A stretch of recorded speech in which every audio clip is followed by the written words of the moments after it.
All right, Aisha, here we go. Who is Bill Gates?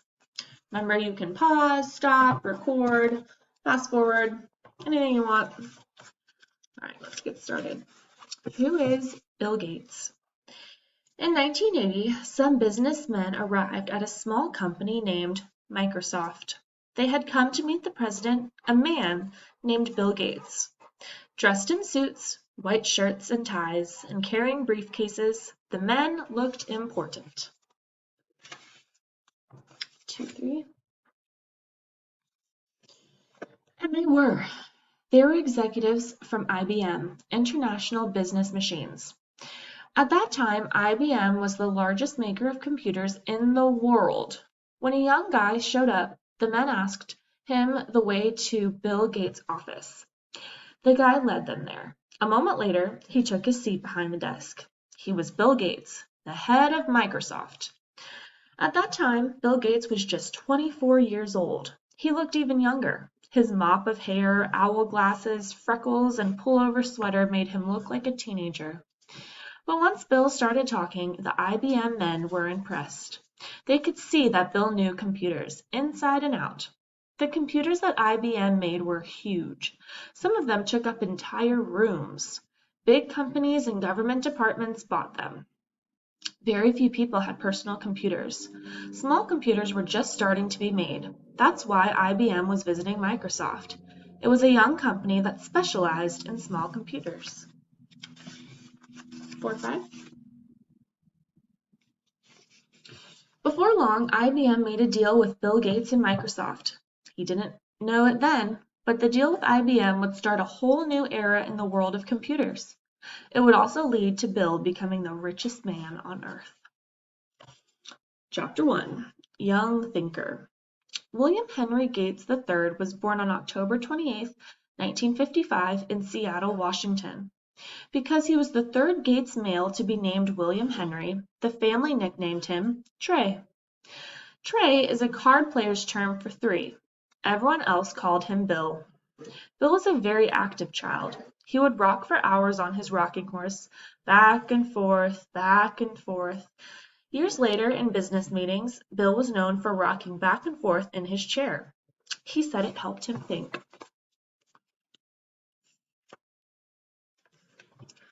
6, 7. Bill's parents were educated and well-to-do. William Gates Sr. was a successful lawyer. Mary Gates was a school teacher. After her children were born, she cared for her kids and did a lot of volunteer work. Smart and outgoing, Mary often took young Bill along with her on volunteer outings. The Gateses were a warm and close family. Bill's sister Christy was 2 years older, and his sister Libby was 9 years younger. On school nights, no TV was allowed. Instead, the Gates family talked, played games, and read books. Bill was a hungry reader. At age 7, he decided to read the entire encyclopedia. He read his way through all of World Book. Anyone could see that young Bill was very smart. For Bill, thinking was an activity like drawing or reading. Once the whole family, except Bill, was in the car ready to go on a short trip. "Where's Bill?" asked Christy. When his mother went back inside and found him, she said, "Bill, what are you doing?" Bill explained, "I'm thinking, Mother." Bill always looked for ways to challenge himself. He was left-handed. If he was bored in school, he took notes with his right hand. When he was 11, Bill entered a contest at his church. Any kid who could memorize the Sermon on the Mount got to have dinner at a restaurant on the top of the famous Space Needle in Seattle. The Sermon on the Mount is a long Bible passage. It would fill 17 full pages in this book. Bill learned it all by heart and amazed the minister. Bill was the only one who didn't make a mistake. "I couldn't believe that an 11-year-old boy had that kind of mind," the minister said. Bill told the minister matter-of-factly, "I can do anything I set my mind to." Winning mattered a lot to Bill. He hated losing, at anything. Each summer, the Gates family stayed 2 weeks at a cabin on Hood Canal near Puget Sound. The place was called Cheerio. Lots of other young families went to Cheerio too. Weeks there were filled with fun, sports, and games. Every year, the kids held their own Olympics. All the kids wanted Bill on their team. Just because he was smart and used big words didn't mean he wasn't good at sports. Bill was small in size, but he made up for it in pure grit. No matter what he did, Bill gave his all. 10, 11. Seattle and the Space Needle. Seattle in the state of Washington is the largest city in the Pacific Northwest, with a population of more than 600,000 people. It is a beautiful city surrounded by mountains and water. It lies on Puget Sound, an arm of the Pacific Ocean. At the end of the 19th century, Seattle became a gateway north to Alaska, after gold was found near the Klondike River. Thousands of people left hoping to strike gold and get rich quick. Almost a century later, the city developed into a major technology center after the Microsoft Corporation moved there from Albuquerque, New Mexico in 1979. Bill Gates is Seattle's most famous native citizen. In 1962, Seattle hosted a World's Fair called Century 21. It gave visitors, including 6-year-old Bill Gates, a glimpse into the wonders of the future. One of the fair's main attractions was the Space Needle, which still stands today as Seattle's most famous landmark. It was built to withstand winds as high as 200 miles an hour and earthquakes that reached 9.1 on the Richter scale. The Space Needle looks something like a flying saucer hovering more than 500 feet above the city. The elevator ride up to the observation deck takes less than a minute, but waiting in line for the elevator can take hours. From the observation deck or inside the Space Needle's revolving restaurant, viewers can take in the city skyline as well as the Cascade Mountains to the east and the Olympic Mountains to the west. 12-13. Bill's favorite sports were the ones in which you were always moving fast. Bill loved to water ski, ice skate, swim, and downhill ski. In 6th grade, Bill seemed to lose interest in school. Bill Sr. and Mary saw that their son needed a change. They decided to send him to a private school named Lakeside at the beginning of 7th grade. It turned out to be a great decision. The school pointed Bill's life in a new direction. Chapter 2. Lakeside Whiz Kid. Bill was the smallest boy in his 7th grade class at Lakeside School. Lakeside was then an all-boys school for grades 7 through 12. Teachers at Lakeside worked hard to help kids develop their interests. Bill excelled in math and science. 14-15. But he hadn't found his special interest yet. One spring day in 1968, a teacher took Bill and some classmates to the new computer room. Actually, there was no computer in the computer room. At that time, personal computers didn't exist. There were only large mainframe computers that cost millions of dollars. Not even a private school like Lakeside could afford one. So Lakeside had bought the next best thing, a teletype machine. At first glance, it looked like a big electric typewriter. Beside it was a telephone that connected the machine to a mainframe computer in downtown Seattle. The teacher showed the boys how to type a command. Clackety-clack. The teletype started punching holes on a long spool of paper tape. It made a terrible racket. Soon the teacher's message was speeding through telephone wires to the computer several miles away.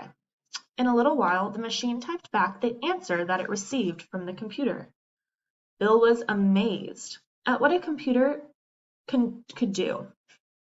He started to spend all his free time in the computer room. He read every computer manual he could find, and he learned computer languages such as BASIC.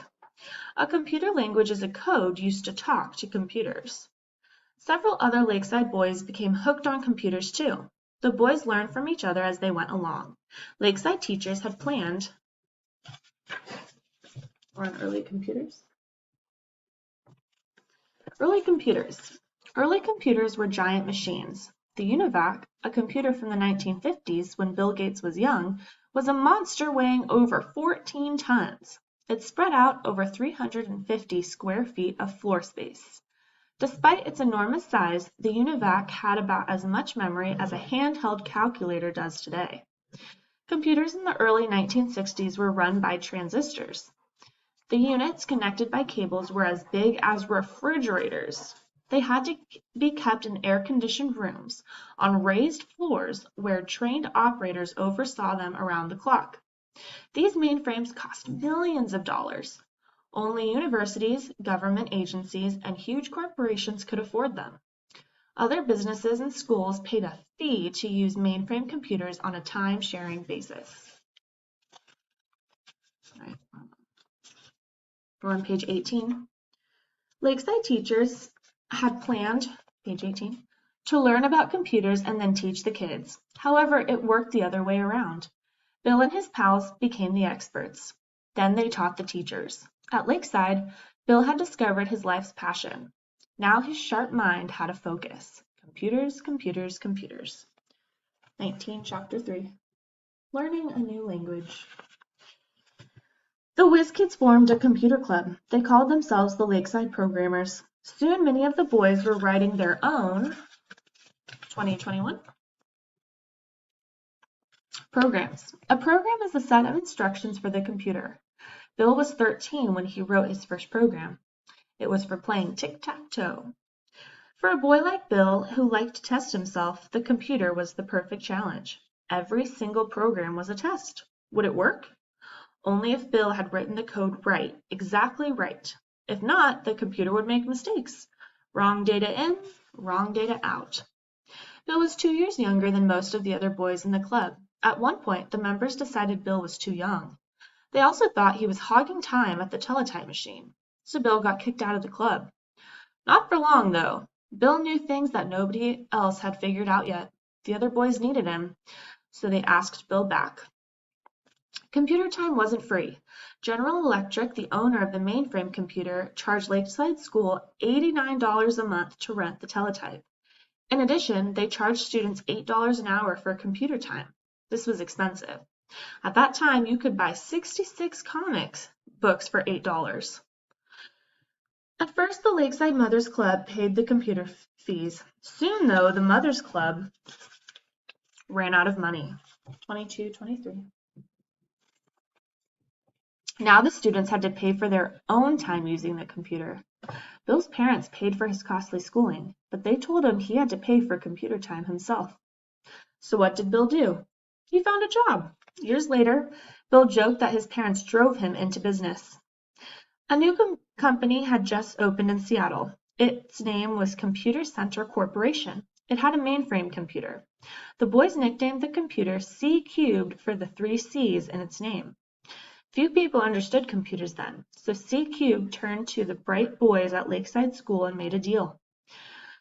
The boys could use the company's mainframe computer for free if they searched out bugs or flaws in its program. For Bill and his friends, this job was paradise. Here was a huge computer worth millions of dollars. It was under their control. The boys had to work during off hours, at nights and on weekends when the company staff didn't need the computer. So after school, 8th grader Bill often caught a bus and rode to C-Cube. Many nights he and his buddies stayed until midnight. If Bill missed the late bus, he had to walk 3 miles home. 24, 25. The following year, C-Cubed went out of business, but Bill's career was just beginning. At age 15, Bill went into business with one of the other Lakeside programmers. His name was Paul Allen. The boys wrote a computer program called TrafOData. It measured traffic flow in Seattle. Eventually, TrafOData earned the boys $20,000. Bill and Paul Allen were opposites. Paul was 2 years older, soft-spoken, and somewhat shy. Bill was outspoken and ready to argue to make a point. Oddly, the two boys became fast friends. They shared a love of computers. They also both respected each other's ideas and intelligence. Bill and Paul talked for hours and hours about the future of computers. The possibilities seemed endless. They believed computers had the power to change people's lives. During his junior year, Bill got another programming job from his own school. Lakeside had just merged with an all-girls school. The class schedules were too complicated to make by hand. Some teachers tried to write a computer program for schedules, but when they failed, they asked Bill and a classmate to help. In exchange, the boys would get about $5,000 worth of free computer time.